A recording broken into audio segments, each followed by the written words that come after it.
कुछ बेसिक चीजें होती हैं जिन पर बहस नहीं होनी चाहिए। जैसे बाबर पहले पैदा हुआ या राम पहले अवतरित आए। अयोध्या राम से जानी जाएगी कि बाबर से, काशी महादेव से जानी जाएगी कि औरंगजेब से, मथुरा कृष्ण से जानी जाएगी कि औरंगजेब से। अरे हजारों औरंगजेब आए और चले गए, इतिहास के कूड़ेदान में पड़े हैं हजारों औरंगजेब जैसे लोग। इलजी आए, खिलजी आए, एवक आए, टेवक आए, कहां है? अपने समय में तो वो भी जिले लाई थे। नादिर शाह कहां है? मुगलों के वंशज भारत पर राज किया, ठीक है, लेकिन आज क्या है? आज तो रिक्शा चला रहे, चाय बेच रहे। ये काल का प्रवाह है मित्र, काल चक्र है। भारत जैसा सहिष्णु देश कहां मिलेगा जिसने अदालत का रास्ता स्वीकार किया, जिसने कानून का रास्ता स्वीकार किया अयोध्या के लिए, काशी के लिए और मथुरा के लिए। अब उस पर भी आपत्ति है कि अदालत का रास्ता क्यों स्वीकार कर लिया? भाई गजब है।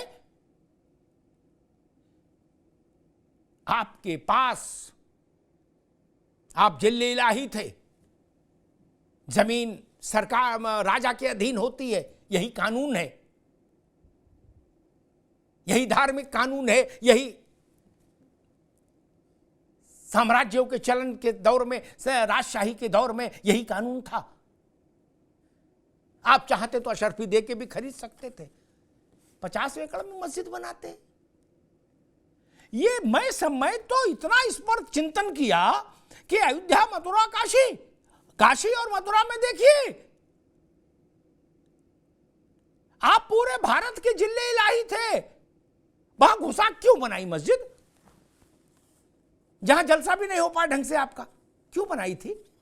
उसके पीछे की कुटिल सोच, आपकी विभत्स सोच हमको पता है, देश को पता है, दुनिया को पता है।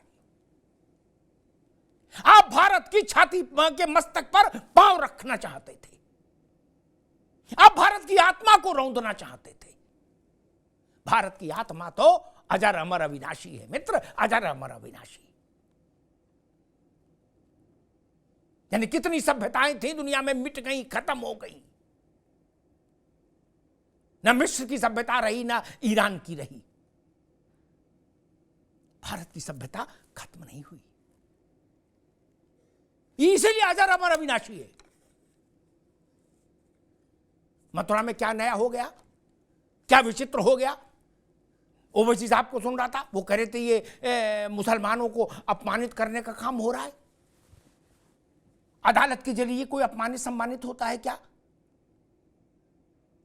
अदालत के जरिए तो कोई अपमानित सम्मानित नहीं हो सकता। अदालत के निर्णय से जो काम हो रहा है उस पर भी आक्षेप।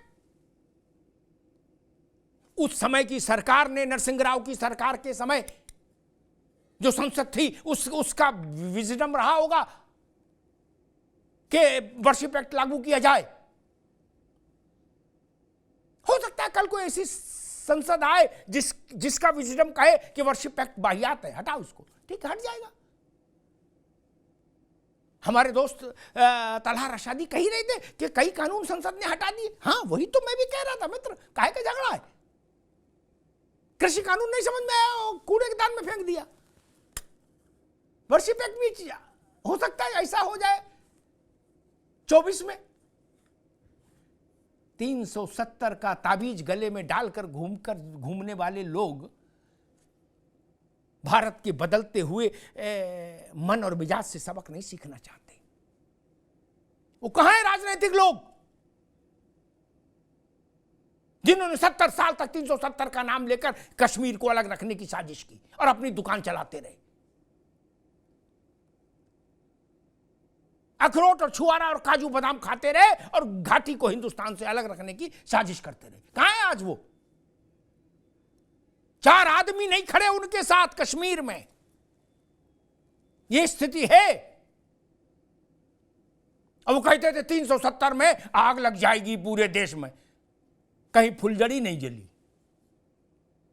बदल गया देश, क्यों नहीं मानते हो भाई?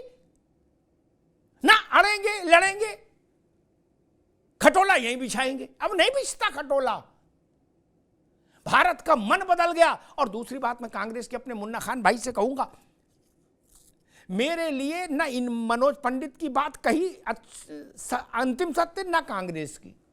मैं तो जनता का आदेश देखूंगा। मध्य प्रदेश में, छत्तीसगढ़ में, राजस्थान ने जनता ने भाजपा के माथे रोली तिलक लगाया, वहां भाजपा की बात जनता को अच्छी लगी, फैसला ये। तेलंगाना में कांग्रेस की बात अच्छी लगी तो कांग्रेस को रोली तिलक लगा दिया। 2 लोकसभा चुनाव कांग्रेस लगातार हारी है, ये सच है। इसका मतलब भारत की जनता कांग्रेस को स्वीकार नहीं कर रही। 303 सीट देके जब सरकार में है कोई पार्टी, तो उस पर आप कह रहे हो कि सब लोग डंडा लेके इनको ढूंढ रहे हैं। अरे डंडा लेके ढूंढ रहे होते तो ये छत्तीसगढ़, मध्य प्रदेश, राजस्थान, ये जापान में था क्या?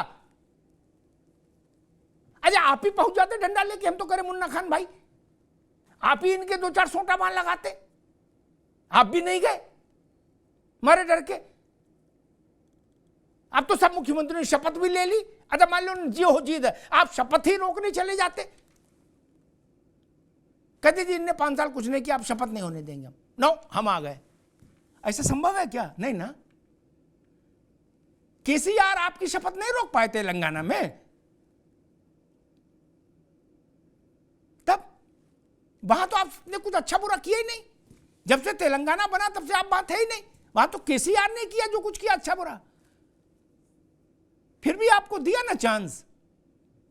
इसलिए भारत की जनता के जनादेश पर ऐसा अपमानजनक व्यवहार मत करिए।